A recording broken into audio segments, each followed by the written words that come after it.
सभी नारायण प्रेमियों को मेरा नमस्कार और प्रेम भरी राधे राधे। आपका कृष्ण सखी चैनल पर स्वागत है। आज हम चौथे अध्याय का प्रारंभ करते हैं। श्री नारायण बोले, हे नारद जी, मैं लोकहित के निमित्त भगवान हरि से आदिमास ने जो कहा वह सुनाता हूँ, ध्यानपूर्वक सुनो। आदिमास बोला, हे नाथ, हे कृपा निधे, हे हरे, मैं मलमास बलवानों से तिरस्कृत होकर यहाँ आया हूँ, फिर आप मेरी रक्षा क्यों नहीं करते? मुझे उन लोगों ने शुभ कर्मों से वंचित, अनाथ और हमेशा घृणा से देखा है। अब आपकी वह दयालुता कहाँ गई? यह कठोरता कैसी हुई? हे भगवान, जैसे आपने अग्निरूप दुष्ट कंस से जलती हुई देवकी की रक्षा की, वैसे ही मुझ शरणागत की रक्षा क्यों नहीं करते? हे दीनवत्सल, जैसे दुशासन के दुख से द्रौपदी की रक्षा करी, वैसे मेरी रक्षा क्यों नहीं करते? कृपा करके बताइए। हे प्रभु, जैसे आपने यमुना के काली ग्रह में नागराज के महाविष से गोप गोपियों की रक्षा करी, वैसे मेरी भी रक्षा करिए। मुझ दीन की रक्षा क्यों नहीं करते? हे दीनदयाल, जैसे ग्वाल और उनकी स्त्रियों की दावानल से जलने समय वन में रक्षा की, वैसे मेरी रक्षा क्यों नहीं करते? हे दीनवत्सल, जैसे आपने जरासंध की कैद में बंद राजाओं की रक्षा की, वैसे ही मुझ शरण में आए हुए की रक्षा क्यों नहीं करते? हे दीन प्रतिपालक, जैसे ग्रह के मुख में गजराज की रक्षा की थी, वैसे मेरी रक्षा क्यों नहीं करते? मुझ शरणागत की रक्षा क्यों नहीं करते? इस प्रकार भगवान से कहकर स्वामी रहित मलमास श्री कृष्ण भगवान के आगे आंसू बहाता हुआ उदास हो चुप हो गया। अब अंततः द्रवीभूत होकर कृपालु हरि आगे खड़े हुए मलिन मुख मलमास से बोले, हे पुत्र, तू अनंत दुखी है। तेरा ऐसा क्या दुख है जिससे तू इतना पीड़ित हो रहा है? तू सोच मत कर, मेरे पास मैं तेरा दुख दूर करूँगा। मेरी शरण में आया हुआ महादुखी और पतित भी सोच नहीं करता, फिर तू यह हाँ आकर क्यों सोच में डूबा है? तुझको दुखी देखकर यहाँ के वैकुंठवासी विस्मित हो गए हैं। तू क्यों मरने की इच्छा रखता है? सो कहकर नारायण बोले, भगवान के ऐसे वचन सुनकर मलमास जैसे सिर पर से बोझा उतरकर कोई लंबी लंबी सांस लेता है, उस प्रकार सांस लेकर मधुसूदन भगवान से बोला, हे प्रभु, आप घट घट के वासी हैं, आप सब जानते हैं और आकाश की भांति संसार में व्याप्त हैं। आप चराचर जीव प्रभु विष्णु हैं, सबके साक्षी विश्वदृष्टा हैं। आप निराकार रूप में सब प्राणियों में व्याप्त हैं। अंततः हे जगन्नाथ, आपके बिन कुछ भी नहीं है। मुझ अभागे की पीड़ा को क्या आप नहीं जानते? तो हे नाथ, दुख रूपी बंधन में बंधा हुआ जैसे कष्ट किसी को भी ना हुआ, ना सुना और ना देखा, सो आपसे कहता हूँ। क्षण, लव, अशुद्ध, पक्ष, मास और दिन रात्रि आदि सभी स्वामियों की आज्ञा से सदा अभय की आनंद करते हैं, किंतु मेरा ना कोई नाम है, ना कोई स्वामी और ना कोई आश्रम स्थल ही है। इसलिए उन सभी अधिपतियों ने मेरा बहिष्कार कर दिया है कि यह मलमास शुभ कार्यों में निषिद्ध है, अंधा है, पतन के गर्भ में घेरने वाला है। अंततः मैं मरना चाहता हूँ, जीना नहीं। ऐसे जीने से तो मरना ही अच्छा है। नित्य जलता हुआ कैसे सुख प्राप्त कर सकता हूँ? इसलिए आपके आगे हे महाराज कुछ कहने को बाकी नहीं। आप दूसरों के दुख को कदापि नहीं सह सकते। आप तो परोपकार परायण हैं। इसी कारण वेद पुराणों में पुरुषोत्तम नाम से प्रसिद्ध हैं। आप अपने धर्म को देख जो चाहे सो करें।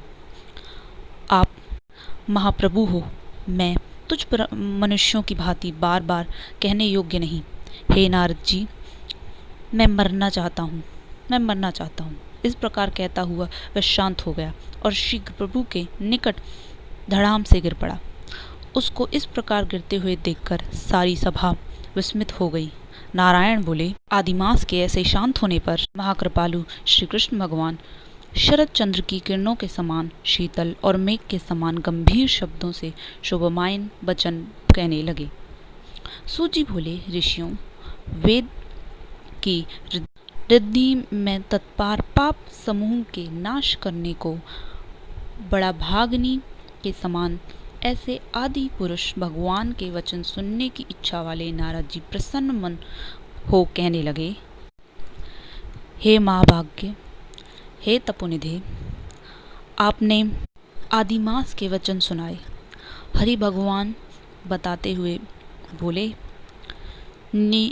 हे निष्पाप नारद जी, हरि ने जो आदिमास से कहा वो मैं अभी सुनाता हूँ। हे मुनिश्रेष्ठ, तुम ध्यान से सुनो, मुझसे श्रेष्ठ कथा पूछने वाले हो। श्री कृष्ण भगवान बोले, हे अर्जुन, मैं तुमसे बैकुंठ का वृत्तांत कहता हूँ, सो सुनो। श्री विष्णु के नेत्रों के संकेत से गरुड़ जी मूर्छित हुए मलमास को पंखे से हवा करने लगे। तब होश आने पर मलमास बोला, हे नाथ, मुझे यह सब अच्छा नहीं लगता। हे जगदार, हे जगतपते, हे विष्णु, मुझ शरण में आए हुए की रक्षा करो, रक्षा करो। मुझ शरणागत को क्यों त्यागते हो? ऐसा कहकर कांपता हुआ बार बार विलाप करता हुआ कहने लगा। तब मलमास से बैकुंठवासी हृषिकेश भगवान ने कहा, हे वत्स, तेरा दुख निवारण होने का कोई उपाय नहीं दिखता। तू सोच मत कर, उठ उठ, तेरा कल्याण होगा। ऐसा कहकर मन में पल भर में उपाय निकालकर फिर बोले, श्री विष्णु भगवान बोलते हैं, वत्स, आओ मेरे साथ गोलोक धाम चलो, जो योगियों को भी दुर्लभ है, जहाँ भगवान श्री कृष्ण रहते हैं, जहाँ गोपीगणों के मध्य में बैठे हुए दो भुजा वाले मुरलीधर, नवीन मेघ के समान श्याम शरीर, कमल जैसे विशाल नेत्र, मेघ के समान श्याम शरीर, ऐसे ईश्वर पुरुषोत्तम भगवान श्री कृष्णचंद्र विराजमान हैं। राधे राधे। मैं आपको मध्य में रोकते हुए कहना चाहूँगी कि कृपया करके श्री कृष्ण सखी चैनल को आप लाइक, सब्सक्राइब और प्लीज़ शेयर ज़रूर करें। हम अपनी कथा पुनः आरंभ करते हैं।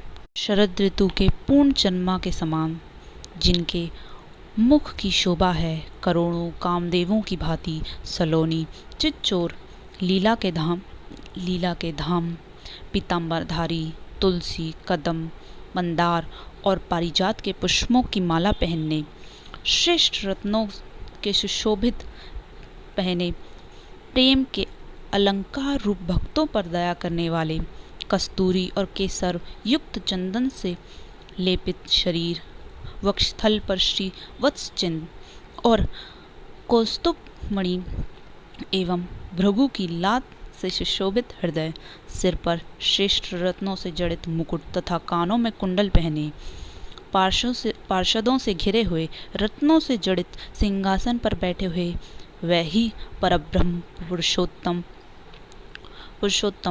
पुराण पुरुषोत्तम है। छम ब्रह्मांड के बीज सर्वोधार पर निष्काम निर्विकार अत्यंत परिपूर्ण प्रभु, प्रकृति से परे ईशान निर्गुण नित्य विग्रह श्री कृष्ण गोपाल में तेरा दुख दूर करेंगे, चलो वहीं चले। श्री नारायण बोले। इतना कहकर हरि भगवान मलमास का हाथ पकड़कर गोलोक ले गए।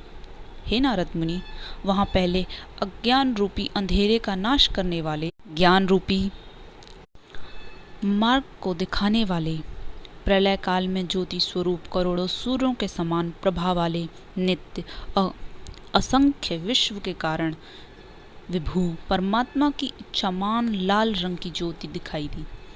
हे मुने, उस ज्योति के भीतर सुंदर 3 लोक थे और उसके ऊपर सनातन ब्रह्मलोक की भांति गोलोक है।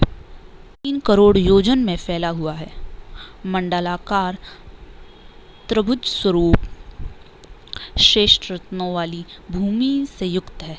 जो बड़े बड़े योगियों को स्वप्न में भी अदृश्य है, वही वैष्णवों को दृश्य और प्राप्त है, से योगेश्वर श्री कृष्ण ने धारण कर रखा है। ऐसे श्रेष्ठ गोलोक अनंत अंतरिक्ष में स्थित है। आदि मानसिक चिंता, अवाधि शारीरिक रोग, बुढ़ापा, मृत्यु, शोक, भय आदि से रहित है। बहुमूल्य रत्नों से जड़ित करोड़ों मंदिरों से सुशोभित है।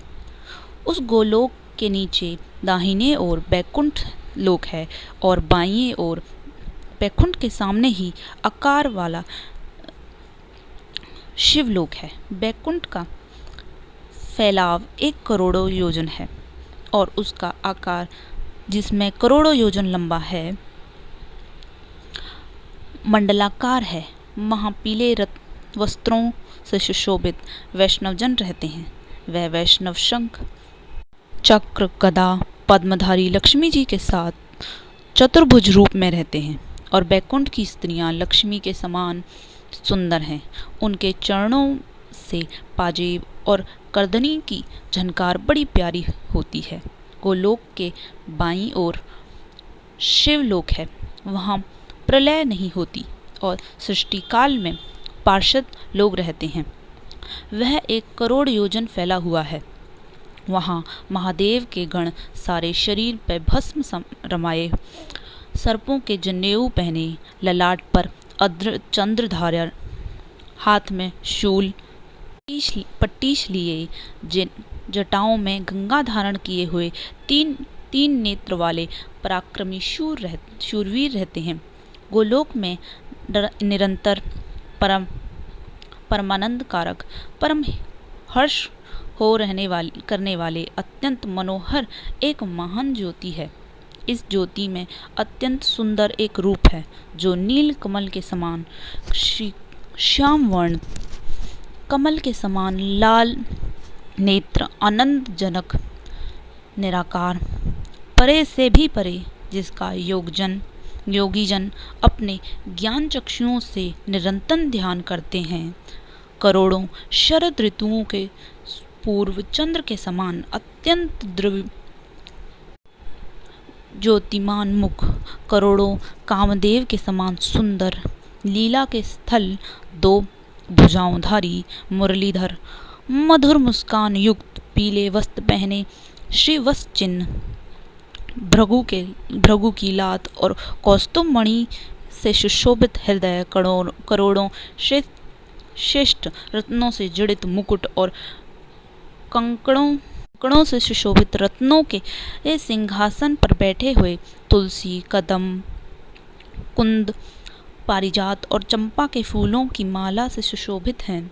वह ही परब्रह्म श्री कृष्ण है, जो स्वेच्छायमान, सबके कारण स्वरूप, सर्वाधर, व्यवस्था वाले, गोपाल रूपधारी, करोड़ों पूर्व चंद्रमा के समान शोभायमान, भक्तजनों पर अनुग्रह करने वाले, इच्छा रहित, निर्विकार, अत्यंत परिपूर्ण प्रभु, रासमंडल के मध्य में बैठे हुए शांत रासेश्वर हरि, मंगल रूप, पूज योग्य, मंगलों में मंगल,